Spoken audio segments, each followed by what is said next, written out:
Shrutismritipurananam Alayam Karunalayam Namami Bhagavatpadam Shankaram Lokashankaram Ishvaro Gururatmeti Murtibhed Vibhagine Vyomavat Vyapta Dehaya Dakshinamurtaye Namaha Sadashiva Samarambham Shankaracharya Madhyamam Asmadacharya Paryantam Vande Guru Paramparam Om Sahana Vavatu Sahanau Bhunaktu Sahaviryam Karavavahai Tejasvina Vadhitamas Tuma Vidvishavahai Om Shanti Shanti Shanti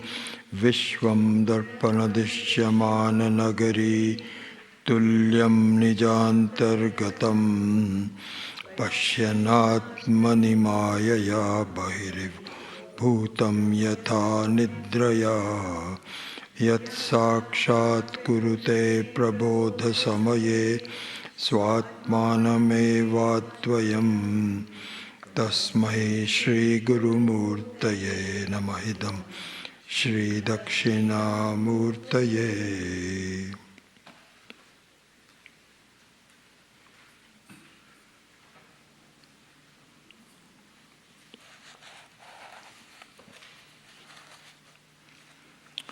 So we have a concluding session today on this one-week retreat, and it's good that it's on Mother's Day. As we talked about it, the mother is the most loving thing in our life and the most supportive thing. And we also said that the Vidya, from the standpoint of Shruti, is the ultimate mother. So there is a provisional mother that launches us into this phase of our existence, and we are highly indebted to her for really, giving us life. It is her milk that we grew from, her support, and it's the symbol of the ultimate support. But the Atma Vidya, in the form of Shruti, is not only a temporary, provisional mother, but a mother forever until you fully get free. So it's very fortunate that we are embarking on this understanding based on the support, the Vidya, the understanding of the ultimate mother, which is Shruti. And long after your Laukika mother is gone, leaving behind some memories for you, very pleasant memories, the Shruti mother is still with you. And we recognize her and we thank her, and the best way of thanking her is to recognize her. And so the study, the loyalty, the commitment of Shruti is a symbol of your thanking, your recognizing the ultimate mother. And the Shruti, of course, says, we are very fortunate to take this topic in the form of Drikdrishya Viveka. Because that is really what the Shruti is saying. If you really look at the gist of the entire Shruti, Shruti meaning all of the, and Smriti. Smriti and Shruti go together. So if you look at the entire set of teachings, which really emanate from Shiva, based on Shiva. So this is why Dakshinamurti is chosen by our Parama Guru Swami Dayanandji as the main form of Shiva. Shiva has many forms, but the form of Shiva that imparts vidya to you, Shruti to you, provides you with the ultimate mother, is Dakshinamurti. So Dakshinamurti is a form of Shiva whose main focus is your freedom based on your true understanding. This is what Dakshinamurti is. It's not an ordinary Shiva. And so we are very fortunate actually, just amazing, sitting here, praying to, you can call it the ultimate father, if you want to look at it that way, and the ultimate mother, all rolled into one on this very auspicious day. And the best thing is that we have a chance to learn, to discuss, to assimilate, and to finally understand the message that both the mother and the father in the form of Ishvara, or Deshvara Nari, tells us that, hey, be free. You are free. Please understand. You're okay. Very, very fortunate. And it does it in the form of the very basic understanding of all Vedanta. I really think, until Swami Akhandananda really repeatedly pointed out, that the gist of all of the Vedas, all of it is Drikdrishya Viveka. It is not just one Prakarana Grantha on the side, that's how it's presented. But if you look at the gist of all the Shrutis and Bhagavad Gita and so on, it is really based on Drikdrishya Viveka. This is what it all comes down to. As we have been studying, that Drishya is kind of like a child's play. You can have fun with it for a while.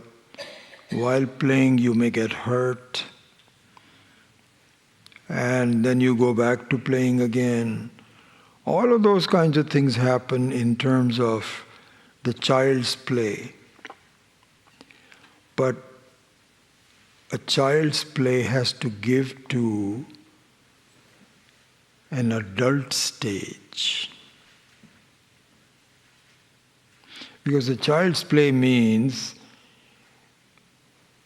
you have no idea about who is supporting you. How am I going to live? What is the purpose of my life? None of that happens in a child's play. They are just playing something, marbles or dolls or cars or something, and they are very busy doing that. It's not appropriate for them to think. They just play. And the mother and father are okay with it. Because if you have a 3-year, 4-year, 5-year, 6-year-old child, this is what their life is. This is what they should be doing.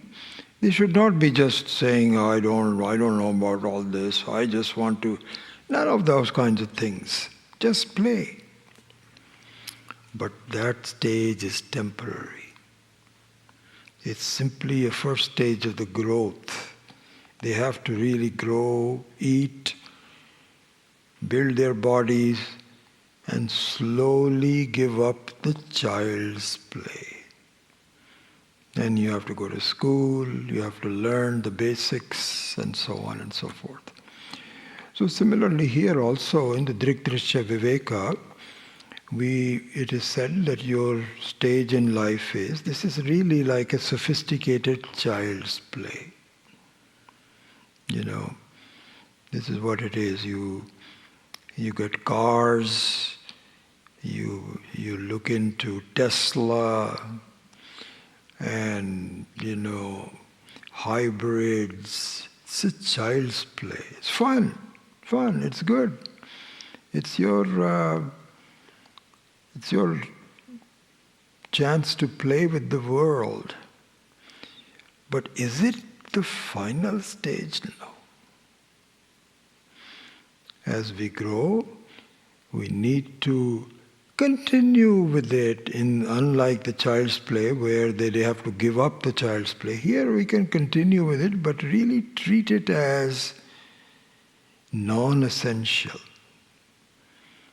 What is essential is Drigdrishya Viveka, because that is what's going to deliver freedom to us. And it requires, we are so deep into our identification with the world as a samsari, and the whole thing looks like a samsara, and I'm also a samsari. I also participate. I actualize it. I make it real. All of this really needs to be understood as something that is non-essential. And until I discover the essential, it's not going to deliver my good. When we study the Purusha Suktam in the morning, there's a couple of places it says, Na anyaf pantha vidyate ayanaya. And it repeats it. So, one thing is, Na anyaf pantha vidyate ayanaya. And another one says something like, Na ayanaya vidyate. So it's just a variation on the, you'll see that if you listen to it, Purusha Suktam that we chant every morning. And this is all from the Vedas. So it's a very interesting, very important statement. It's just sort of put into it. What it says is, then other than ayanaya, there is no way for freedom. So what is ayanaya?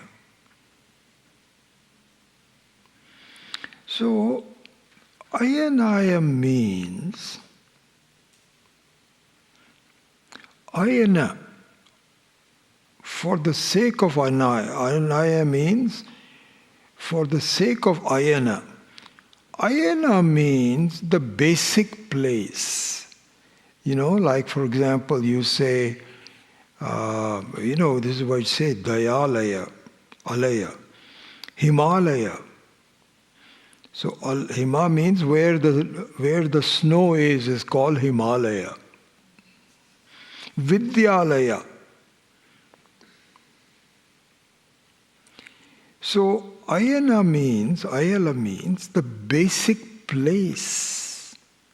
So what it means is, and this is what we've been studying, but let me just repeat that part of it, that to gain freedom, you need to get to the bottom of things, the ultimate place where you reside. Because this is what is called Chaturthi. So we play on the surface, based on the adhisthana, the ultimate place, but we never look at to see what the ultimate place is. We don't understand that I am the place and I'm just playing. So this is what the Mandukya Upanishad says, that you are playing a game in three different ways. One is in the Jagrata Avastha, in the waking state. This is not your ultimate. This is just a temporary. And Ishvara makes it very clear. He tells you, this is not your entirety. It's just it's an important part of the play. There is another play, which is the dream, where you take a different form. Your identity completely changes. That's also a play. It's kind of like you participate in one play as one actor. Then you participate in another play as another actor. I was reading somewhere that in Bollywood, when somebody becomes very popular, it probably happens in Hollywood also, but certainly I was reading somewhere, I don't know when, some time ago, that when someone becomes popular, so this is what happens, some new person is given a role in a movie, and that person, and a lot of people like that person, so they go to the movie for that person. You know, this guy Vijay in Tamil Nadu. I mean, I don't know what movies. I mean, I know Tamil, but he's like one of those. Now he is grown up into a politician. But so what happens is that in the beginning you have all these actors that become popular, and then there is a hue and cry and say, we want another movie by the same person. And so he now stars as something else. And then comes a stage, there's so much demand that the person is starring in 3 or 4 movies at the same time. So they said, no, I cannot star. He says, no, we'll make it very easy. You know what? We'll have a costume person and we'll just put it on you and everything will be ready. Your driver will bring you here at 8 o'clock in the morning and you'll be out by 10 o'clock. And then you can take rest and whatever you want to do. And the second person says, if you can start one at 12 o'clock, I tell you we'll give you lunch and then you will be a star in the second movie. He stars in 3 movies at the same time in the same day. This is exactly what is happening to us, honestly. This is exactly what is happening to us. We are starring in 3 different movies, except one of the movies is complete rest.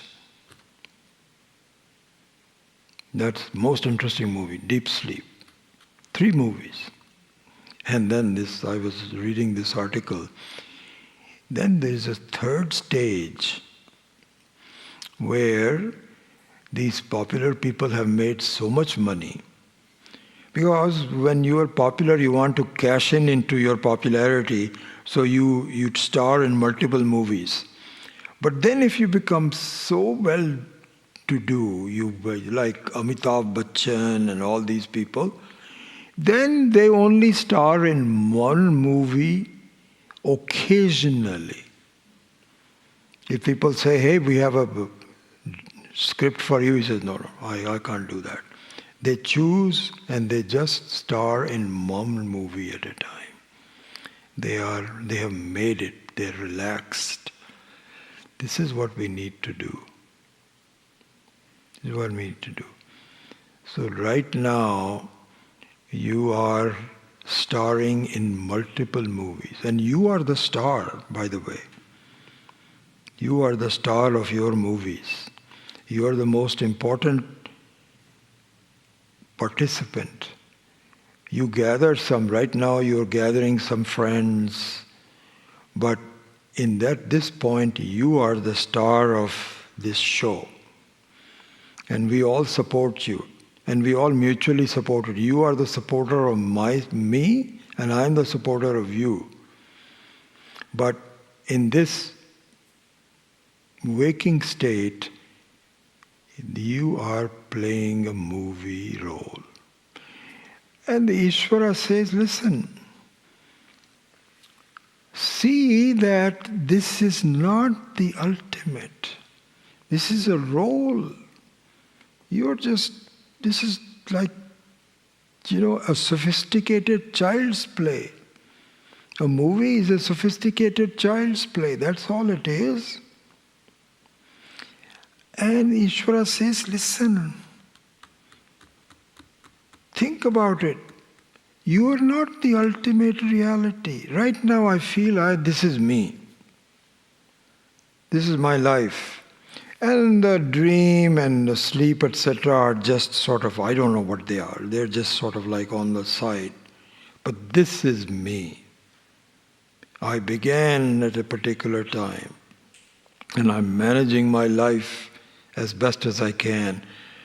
And I don't want to think about the end, but it's okay, whatever it is. I'm just going to go on. This is me. So the Shruti says, no, that's not you. That's not you. Because anything that you completely give up cannot be you.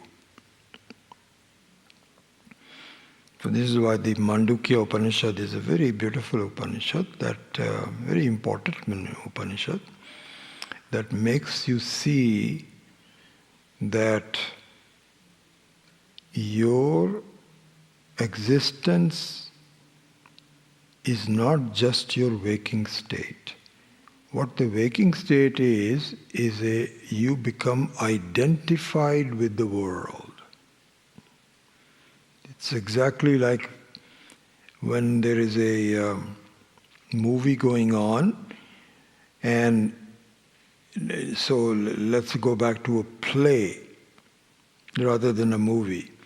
In a play, you play the role very well, so well that you forget who you are. You're supposed to forget who you are.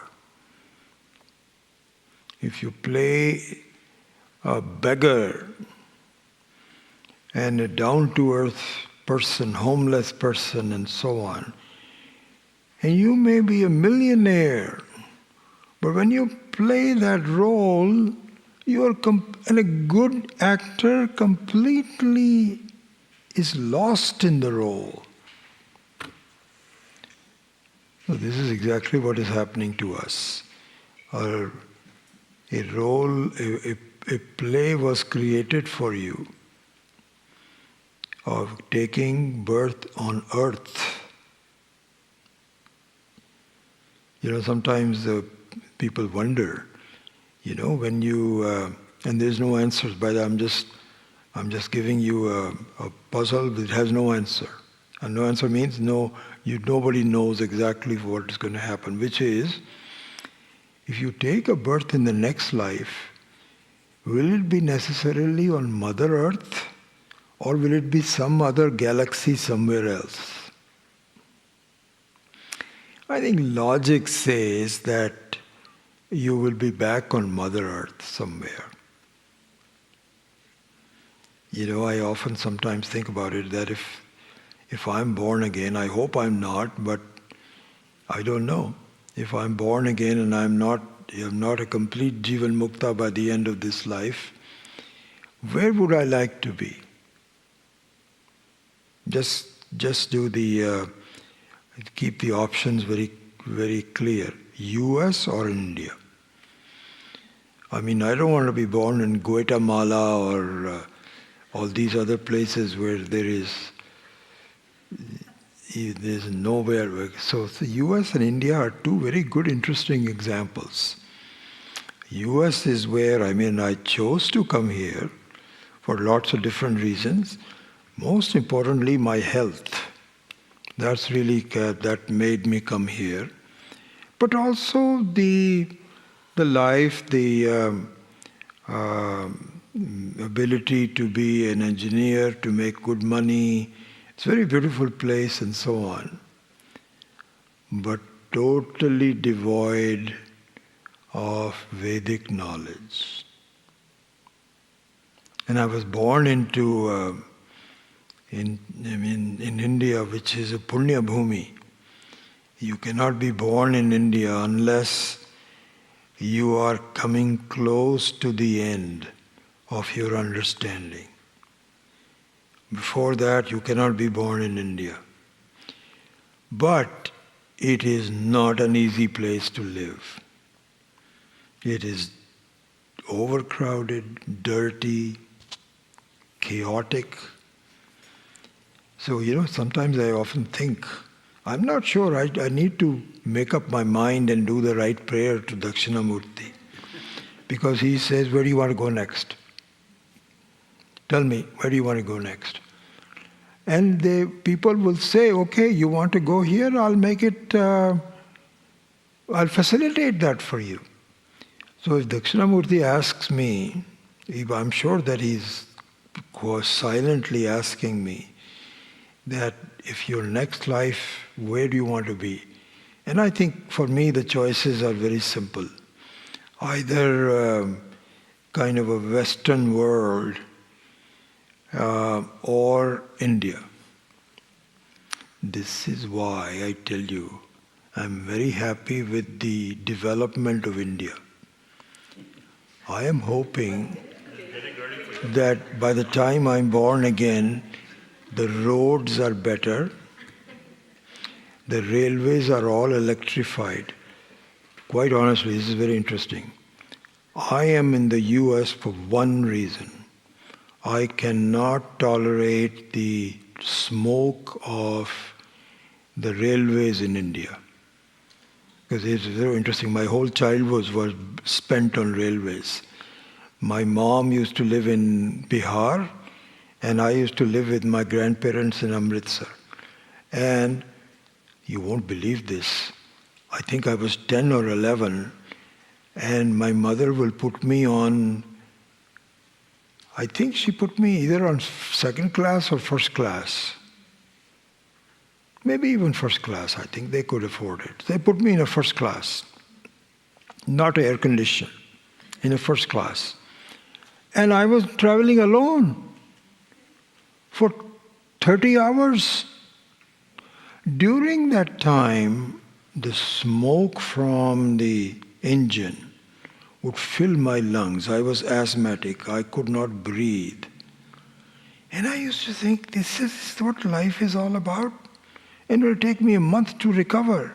And then again, 6 months later, I'm coming back again. I had sort of resolved in my mind, I want to go someplace where I am free of it, honestly. That's really drove me to leave India. Anyway, I'm hoping that I'll go back there, and this is Modi ji's 2047 Viksit Bharat, where it is all developed. It's more like China. I'm told, I've never been to China, but China is a highly developed country. Everything is like Japan. And then it is the cradle of freedom, ultimate freedom. So I think that given the choice, I would like to be born in a small village, in a family that has, it was interesting to see Ramachandran's granddaughter this morning. What's the name? I forget her name. 3.5 years old. My God, what a fortunate person she is. Coming here, doing pujas, listening to and so on. So wonderful. So I'm hoping that I'll be born in somewhere there. Anyway, who knows? So back to the main topic. So the ultimate that we need to know, ultimate freedom is Drik-Drishya Viveka. This is what we have to really understand. How is it going to give me freedom? We need to understand that very fully. And no matter what we study, so this passage from Nahi anya pantha vidyate ayanaya. That's what I was really unfolding. I'm almost to the end of that. So what Swami Akhandananda also says, that unless you see the basic material that you are made out of, you have not inquired. So yeah, that's how we were discussing that the waking state is not the ultimate material that you are made out of. It is based on the ultimate material, which is Turiya, which is Chaturthi. But by itself it is not. So to elevate ourselves from the child's play to a more profound understanding, we must inquire, what is my basic state? And as we saw in the meditation this morning, something that confuses me is that my relative stability appears to me to be me. So what we saw, the relative, so it's like, I'll give an example. So the earth has a number of moving parts. We are moving, I'm moving my hands, this, that, you're walking here. These are all moving parts on the earth. So very clearly, with respect to the moving parts, the earth seems to be very stable. But it is not. The earth is also moving so fast. In fact, the earth is moving at a speed, it is unbelievable. I don't know, the surface is moving at something like 18,000, is it miles or feet per second? I don't know. We can find that out. This is how fast it is rotating. But it appears to be very stable. And life cannot be unless you have some relative stability. But it's not the ultimate. With respect to the whole cosmos, the earth is a very small, tiny dot, rotating very fast. In the same way, I feel this is really interesting as a contemplation. I may give up other things. Company, you grow up with some people and they say, they've gone in a different direction. I want to be separate from them. I am going to go this direction. So you leave things. You abandon, you acquire, all those changes make. But you know what? This is me. I'm stable. I'm stable. So who are you? Who do you think you are? Oh, I don't know. You know what I'm talking about. Why are you probing? This body, this mind, this name, this form. This is what I mean. This is me. This is me. This is like the earth appearing to be relatively stable with respect to moving things. So, same thing happens here. I remain stable, and my childhood was something that came and went, and my youth came and went. My old age is now coming and going, but I remain as a jiva. And then I have a identity, and one of the identities is I need to be. So I have an identity as a grandfather to my grandkids, husband to my wife, etc.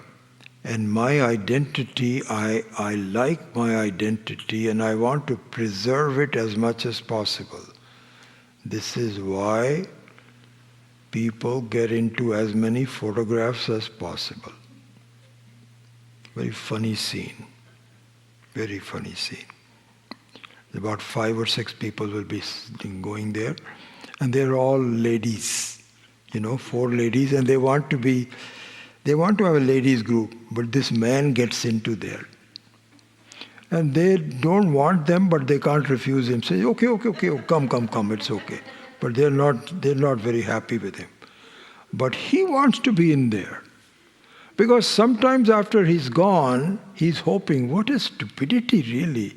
Why should you care after you're gone? You shouldn't even care while you're here. But more than that, what difference does it make? You won't know it, whether somebody remembers, but somehow I feel that, my identity, this is me. You want to preserve it forever.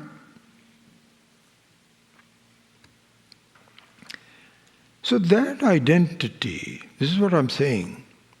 This is the, Swami Akhandananda also says that Viveka also has several levels of Viveka.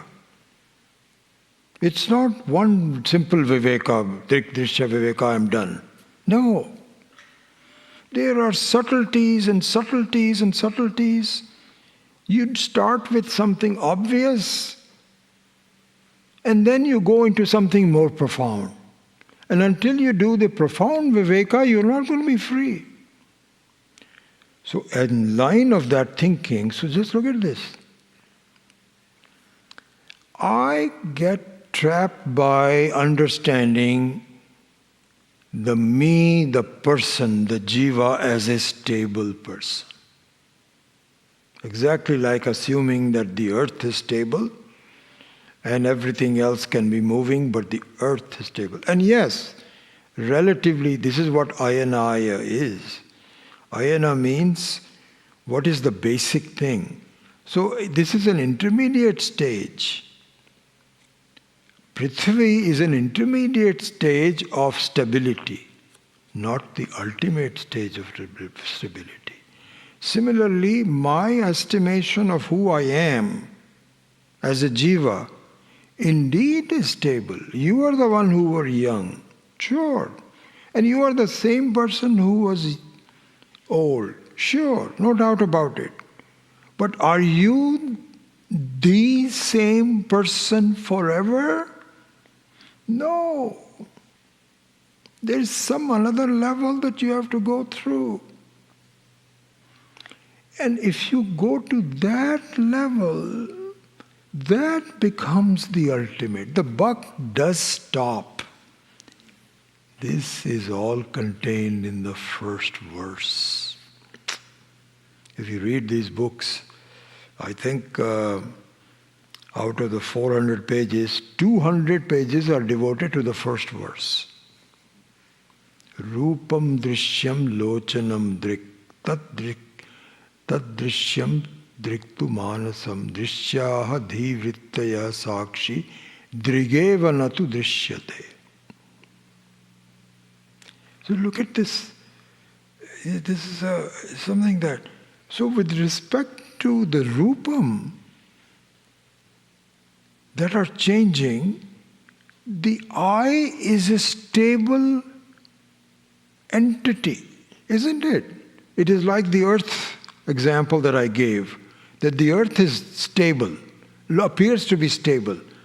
And you cannot have Srishti until you have some relative changes in the stability and non-stability. So the non-stability has to be based on some stability. But is that the ultimate stability? It may or may not be. So Rupam Drishyam Lochanam Drik is like all the forms are changing, but the eye is not changing. But like the earth, you cannot say that the eye is the ultimate stability, because the eye also is changing, slowly, more slowly than the other things. But it's like the earth also is changing. Then we go to, and here there are various levels. The next level is, okay, the eye is also changing, but there is something that is not changing. That is my observation. I wouldn't say the observer, but my observation. My manaha backed by buddhi. Both of them, they are two aspects of the same thing. And that is an evaluation of the eye. I think I have a problem in my eyes. The eye doesn't know. Eye simply says, well, the eye is the problem. But someone else needs to evaluate it. That is what is manaha.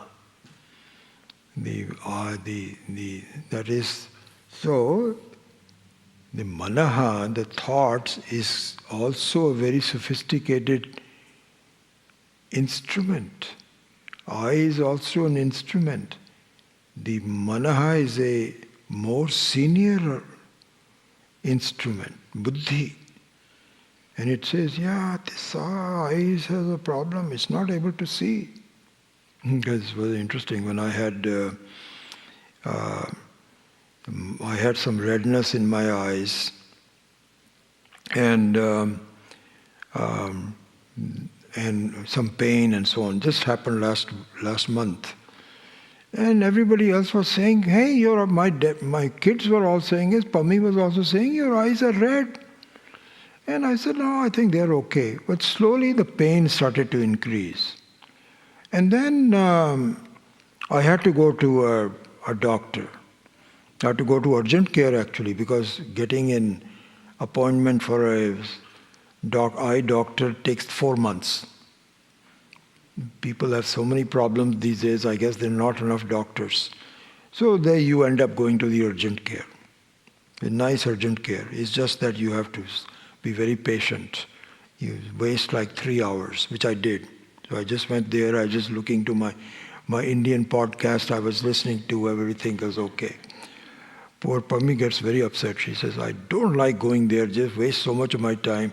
She has not discovered podcasts. That's the biggest problem. She's needed to do that. I have become totally independent.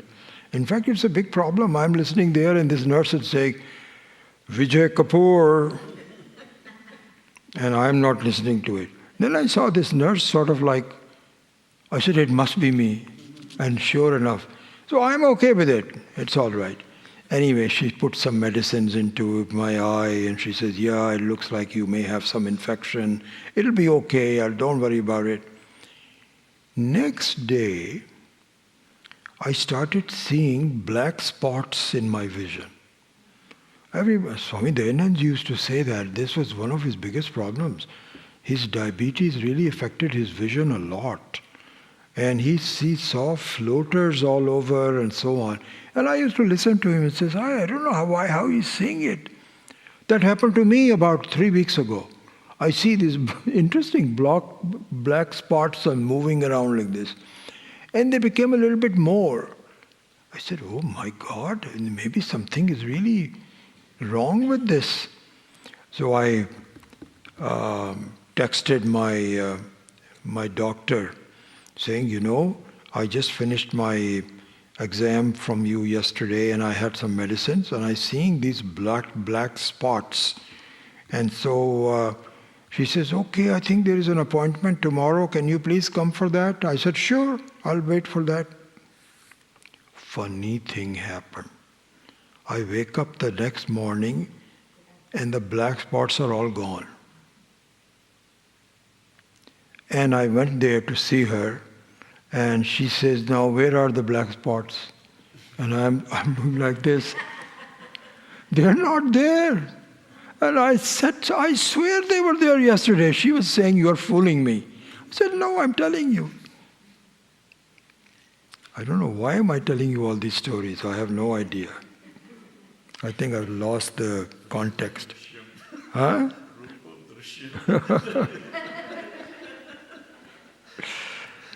So yeah, I think it's a good way to do that. It's just that, the basic thing was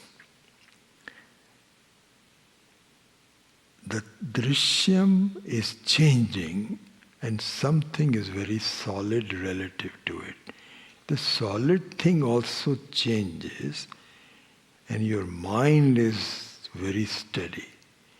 Then the mind also changes. And your drik is the steady one. Is there something else that evaluates your drik that it is not changing? So this is an interesting thing. See, if you follow this prakriya, that the changing is evaluated by a relatively non-changing entity and can only be done that way. You cannot see unless your eye is very stable. If your eye is also unstable, then you cannot see anything. So the prakriya is that the unstable thing is evaluated by a relatively stable thing. Okay, fine. So we've already had 3 levels. Rupam, then we had the lochanam, then we had the mind. So next we go to the next one, which is drik. Is that also like that it is relatively stable? Shruti says no. Drig eva natu drishyate. This is never, because those relative driks become drishyas. Rupam drishyam lochanam drik. Tat drishyam lochanam drishyam, that was drik before becomes drishyam. So isn't it possible, isn't it logical in fact, that the ultimate drik, which is looking at your mind as drishyaha dhivrittayaha, hrir dhir bhir ityevam adin, or verse number 3 or 4, we saw that earlier. Then that means that the drik is the evaluator. Is it also a relative evaluator? There comes a time when it is drik eva tu natu drishyate. That means it is the ultimate drik. How do I know it is the ultimate drik? This is the problem. I don't know. And because I don't know that this is the ultimate drik, I also assume it is also a changeable drik. And so I stop at my relative stability of one life as the ultimate truth. You see what's happening? That's exactly what is happening.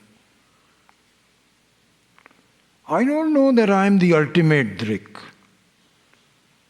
until the Shruti has to point this out. And then again I have a lot of difficulty. I'll say, really? I question it. And the Shruti says, please, please, please. It's nothing else. This is it. You don't have to go, don't look for it next life. This is it, right here. See it. And I say, oh, I don't know. I am not sure. Maybe, okay, I'll look into it, but I'm very busy. I've got a lot of things to do. I may examine it. Ishvara says, this kid is not ready. Let him enjoy. Let him have the child's play for a while. He's not ready to study. It says, no, no, no, you are the ultimate. And part of my doubt, whether I am the ultimate one or not, is, this is the key, I tell you. You need to know I am Swayam Siddha. Swayam Jyoti. Sadhanam vina, number 5. Na udeti na astameti esha.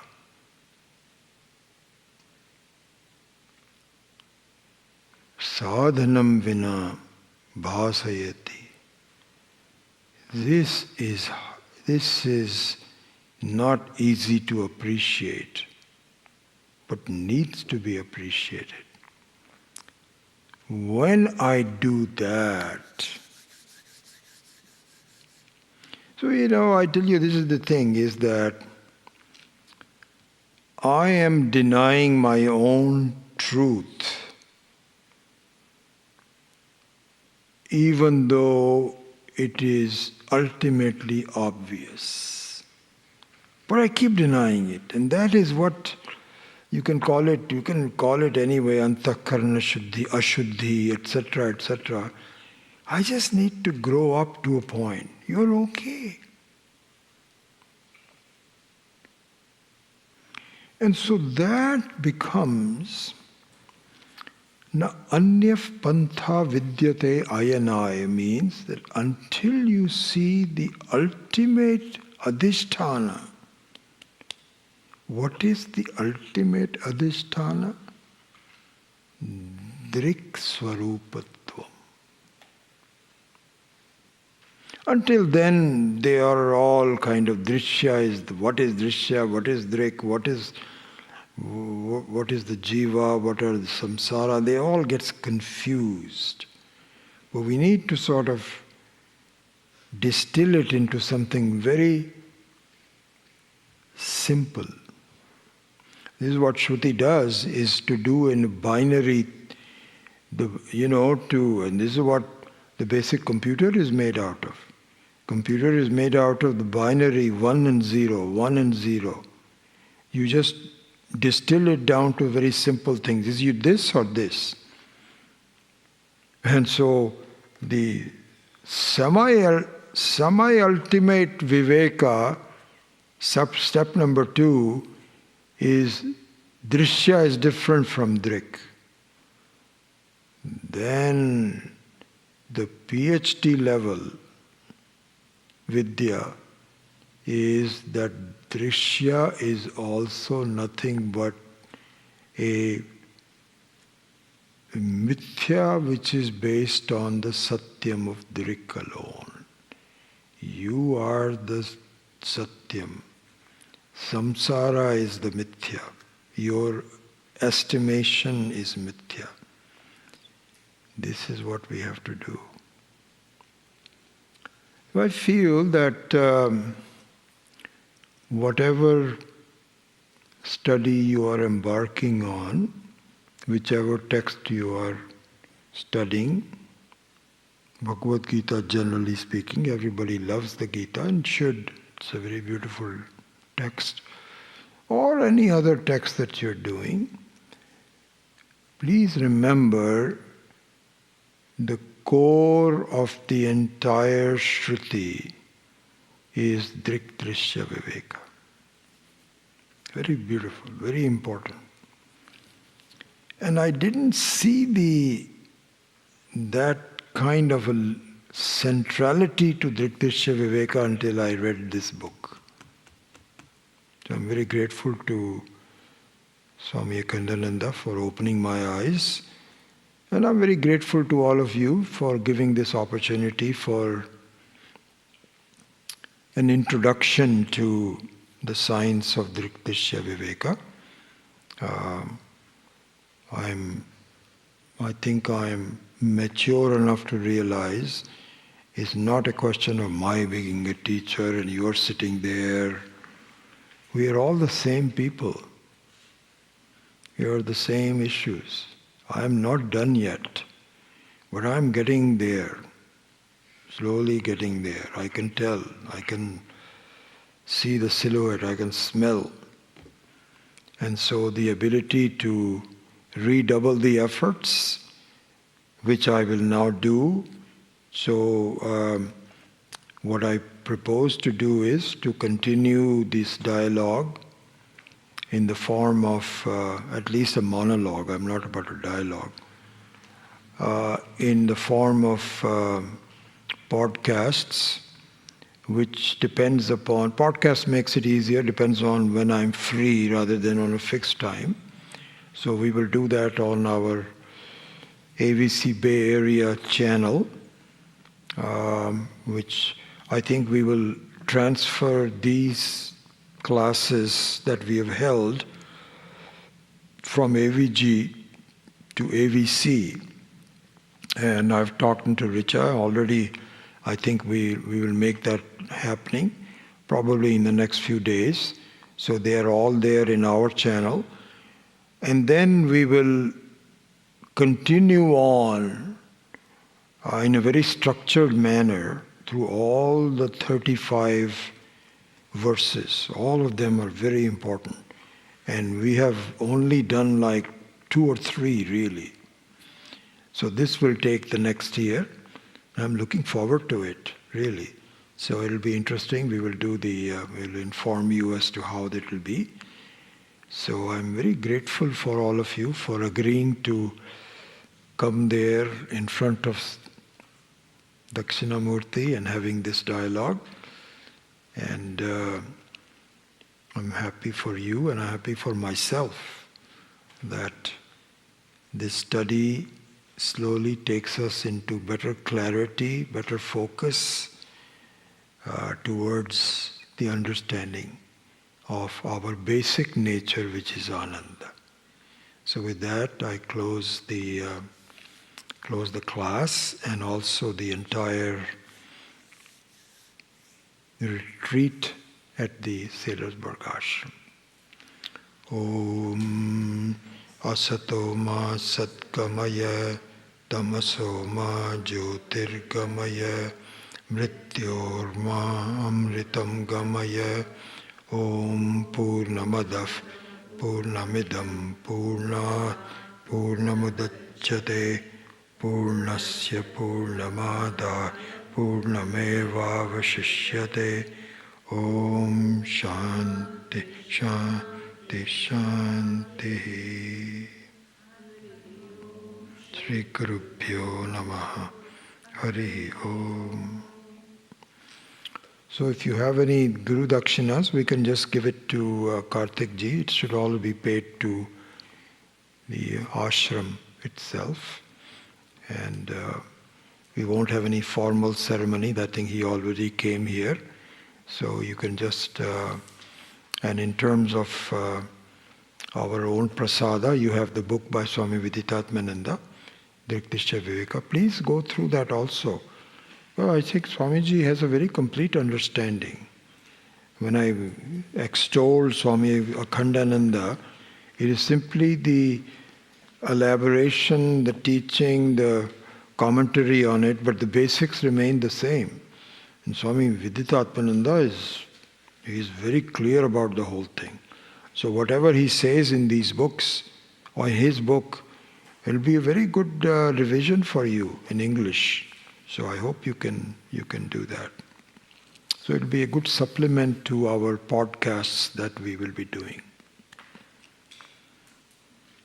Okay, good.